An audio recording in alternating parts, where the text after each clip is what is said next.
এই পাখিদের আওয়াজ সব থেকে খতরনাক, আর শেষেরটা মিস করবেন না। প্রথমেই আছে লাফিং কোকাবুরা। এর আওয়াজ এমন মনে হবে যেন কোনো ডাইনি হাসছে। নেক্সট, এটা হলো সোবিন বা ড্রাগন বার্ড। এর আওয়াজ শুনলে মনে হবে কেউ AK-47 চালাচ্ছে।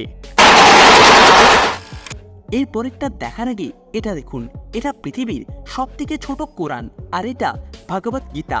দেখা মাত্রই যদি একটা লাইক করেন তাহলে ভালো কিছু ঘটবে। নেক্সট, এটা হলো লুন পাখি। এর আওয়াজ রাতে শুনলে আপনার হার্ট অ্যাটাক হয়ে যাবে। শুনুন এই পাখির আওয়াজটা।